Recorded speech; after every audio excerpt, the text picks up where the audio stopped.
You know that feeling when the people who are supposed to love and protect you are the same ones who tear you down the most? That was my life, and I finally had enough. So I decided to give my toxic family a taste of their own poison. Hey Reddit, throw away account because I don't want this tied to my main. For context, I25F grew up in a family where blood is everything was shoved down my throat.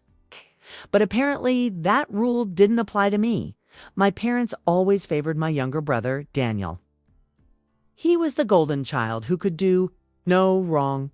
Meanwhile, I was the built-in scapegoat. Something went missing, it was my fault. If he failed a class, somehow I distracted him. If I achieved anything, they dismissed it. It got worse when I turned 18. I worked part-time jobs, saved every penny, and managed to get into college on scholarships. Instead of being proud, my family mocked me. Why waste money on college? You'll just end up working at a grocery store anyway. My mom sneered once. But the real betrayal came 2 years ago. I had been saving up around $12,000 for grad school. I left my savings in a joint account with my mom because I was young and dumb enough to believe family wouldn't screw me over. Spoiler, they did. One day, I logged in to check my balance and saw it had been completely drained. When I confronted my mom, she casually said, "Oh, your brother needed a car. Don't worry, you'll make more money later." My heart sank. That money was literally years of sacrifice working late shifts, eating ramen, skipping social outings, and she just gave it away like it was pocket change. When I exploded, my dad told me to stop being dramatic and that family helps family. Daniel just smirked and said, "Thanks for the car, sis." That was the exact moment something inside me broke.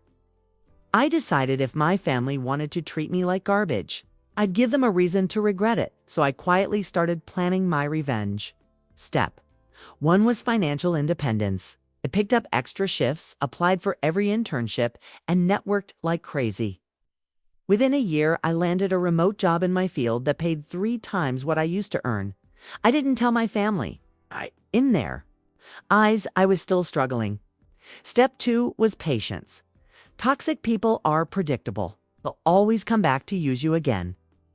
And sure enough, once my brother wrecked his new car in a drunk driving accident, they came knocking on my door, begging me for help.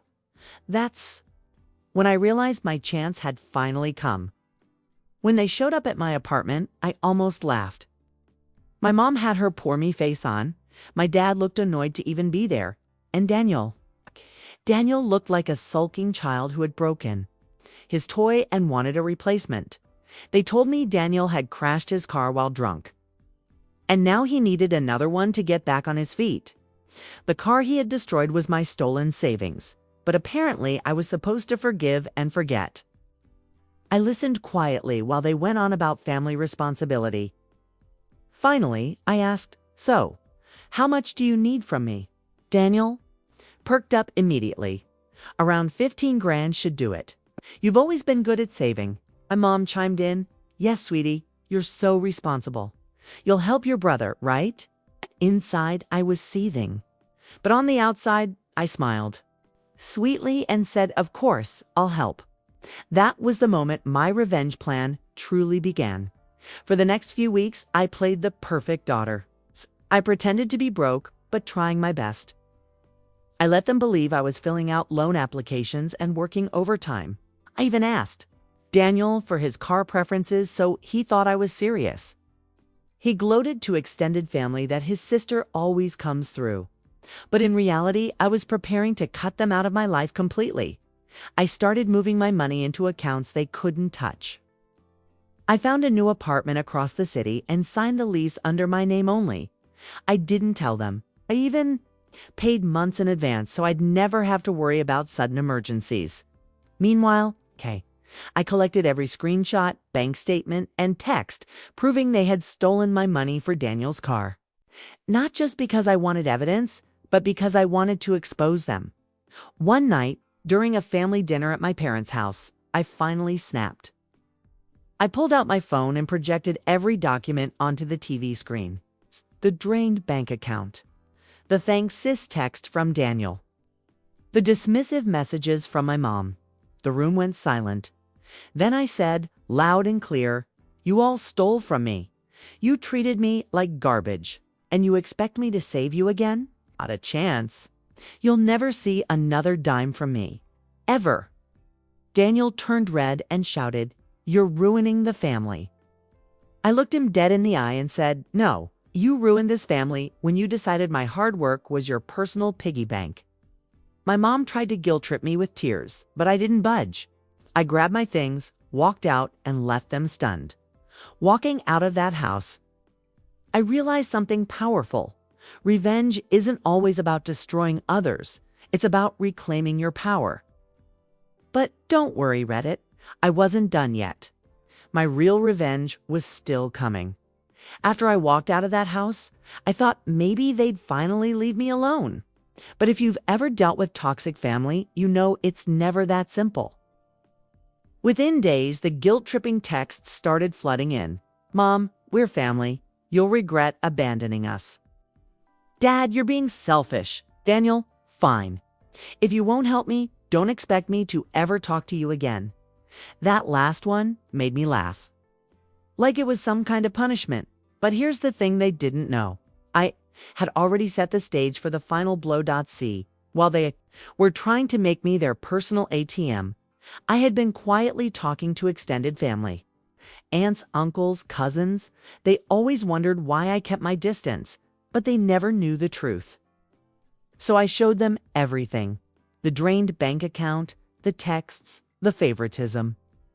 I didn't embellish. I just gave them the receipts, the reaction. Nuclear. My parents' golden image shattered overnight. Those relatives who used to fawn over Daniel suddenly wanted nothing to do with him. Invitations to family gatherings stopped arriving for them and started arriving for me instead. And Daniel, well, he didn't take it well. He stormed into my new apartment building once, demanding money. He didn't realize the security cameras caught the whole thing, him yelling, threatening, even banging on my door. I reported him to the landlord, and he was banned from the property. The cherry on top. The police gave him a formal warning. Meanwhile, I thrived. My career took off. I traveled. I made genuine friends who treated me better than my family ever did. Every success I had was a reminder that I was never the failure they painted me to be. The last time I saw them was at my cousin's wedding. Daniel showed up alone, looking bitter and miserable. My parents sat at the far end of the hall, ignored by everyone. I walked in, confident, happy, surrounded by people who actually cared about me. Daniel tried to glare at me across the room. But I just smiled, because that's when it hit me. My revenge wasn't the confrontation or even the exposure. It was living a life so much better than the one they tried to cage me in. As the night went on, my aunt whispered to me, "You did the right thing. They needed to be cut off." And for the first time in my life, I believed it. So here's my advice to anyone stuck with toxic family. Revenge doesn't always look like fire and fury. Sometimes it's cutting them out, building your own life, and letting them choke on their own bitterness while you finally breathe freely. Because the sweetest revenge is peace.